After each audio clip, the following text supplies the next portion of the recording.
Assalamualaikum warahmatullahi wabarakatuh. Bertemu lagi di channel YouTube aku, Zila. Dan di video kali ini aku mau sharing-sharing ke kalian. Harapannya semoga video ini bisa bermanfaat, mungkin bisa jadi motivasi buat teman-teman.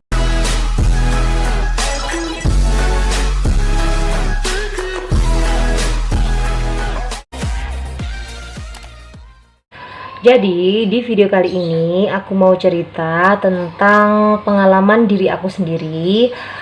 Mungkin teman-teman udah baca judul dari video aku ini.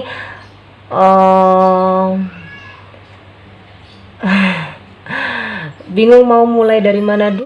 Oke, saya coba cerita dari awal dulu ya, biar bisa nyambung ceritanya. Nah, kebetulan saya adalah tenaga kesehatan dan dulu saya kuliah kesehatan di Malang ya. Nah, pas waktu itu semester 2 ada ujian, namanya yaitu ujian tahap ya. Biasanya disebut dengan UHAP. Ujian tahap itu kayak ujian praktek gitu ya. Jadi praktek antar teman. Nah, materi pas hari itu adalah pemeriksaan fisik dari ujung rambut hingga ujung kaki. Setelah saya selesai memeriksa teman saya, giliran teman saya meriksa saya. Nah, sampai di pemeriksaan dada, kan kebetulan waktu itu juga pakai stetoskop yang didengarkan, stetoskop cabang ya, yang didengarkan oleh teman saya, juga didengarkan oleh dosen saya, biar nggak keliru gitu ya, biar bisa benerin gitu dosennya. Setelah beberapa saat mendengarkan bunyi jantung saya, tiba-tiba dosen saya itu bilang gini, sebentar, dengarkan bunyi jantungnya Mbak Zila, ada fase berhentinya, bilang gitu. Saya ikut kaget juga, karena kan kita masih awal ya, jadi belum begitu peka untuk mendengarkan bunyi jantung yang bermasalah kayak gitu. Tapi dosen saya waktu itu bisa menemukan dan bilang ke saya kalau jantung saya katanya ada fase berhentinya. Sama dosen saya disuruh coba untuk mendengarkan juga. Dan waktu itu antara percaya dan tidak percaya ya, karena saya sama sekali nggak ada keluhan sama sekali.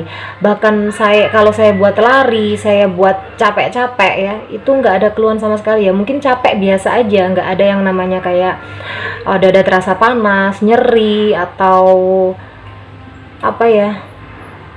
kayak ndredeg itu enggak, biasa aja gitu. Dan setelah waktu itu, setelah saya tahu kalau saya ada permasalahan jantung, walaupun belum tahu diagnosa pastinya seperti apa, kebetulan pas saya praktik di salah satu puskesmas yang ada di daerah Malang Selatan, saya berniat untuk melakukan rekam jantung atau EKG ya, rekam jantung yang sesaat itu. Dan ya memang benar hasilnya, ada grafik yang menunjukkan kalau ada permasalahan kayak gitu. Dan setelah saya tanyakan ke dokter, katanya nggak apa-apa selama nggak ada keluhan. Ya memang waktu itu sama sekali saya nggak ada keluhan. Jadi setelah tanya ke dokter itu ya alhamdulillah kalau memang nggak apa-apa kayak gitu. Waktu berlalu dan akhirnya saya lulus kuliah. Setelah lulus kuliah saya menikah, dan alhamdulillah setelah menikah saya dipercaya sama Allah untuk hamil. Nah, waktu hamil inilah saya mulai memeriksakan lagi kondisi jantung saya. Karena ketika hamil beban jantung akan semakin meningkat, dan karena saya tahu kalau saya ada permasalahan jantung, jadi selama masa kehamilan selain saya kontrol atau periksa ke dokter kandungan, saya juga memeriksakan diri saya ke spesialis jantung. Nah, ketika saya periksa ke dokter jantung selama hamil ini, saya disarankan untuk melakukan echo atau biasanya dikenal dengan USG jantung ya.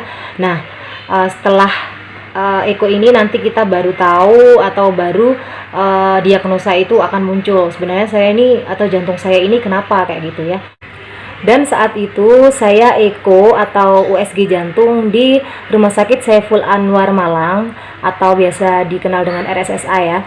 Nah, saya USG jantung di situ, dan saat itu juga diagnosa saya keluar.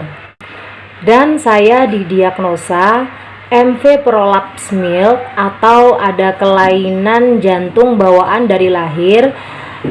Lebih tepatnya ada permasalahan di salah satu katup jantung. Jadi salah satu katup jantungnya itu ada yang tidak menutup sempurna atau dia itu menonjol kayak gitu. Dan alhamdulillah ringan. Akhirnya saya tahu diagnosa saya apa, sakit saya apa. Alhamdulillah, kita harus tetap bersyukur apapun itu hasilnya. Jadi itu tadi cerita dari awal saya mulai dicurigai ada permasalahan jantung sampai dengan diagnosa saya keluar. Sedih pasti iya, kepikiran iya, tapi kita harus tetap menjalani karena segala sesuatu itu pasti ada hikmahnya. Yang penting kita tetap harus rutin kontrol, terus menjaga pola hidup agar lebih sehat. Dan sekarang juga saya ada obat yang harus saya minum karena memang kondisi saya yang dulu dan sekarang berbeda karena memang itu sudah beberapa tahun yang lalu. Sekarang saya mulai muncul keluhan-keluhan sehingga saya juga harus terpaksa untuk resign atau keluar dari tempat kerja saya.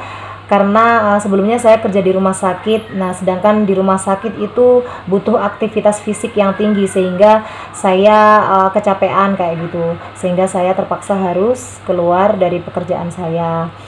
Dan mungkin ada teman-teman di luar sana yang mempunyai keluhan atau ada permasalahan seperti saya. Kalian tidak sendiri, kalian ada temannya, jadi kalian harus tetap semangat. Mungkin ini dulu video dari saya. Di next video mungkin aku akan cerita tentang perkembangan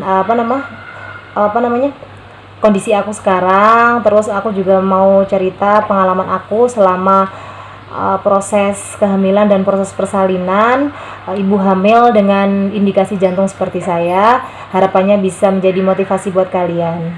Dan akhirul kalam, saya akhiri. Assalamualaikum warahmatullahi wabarakatuh.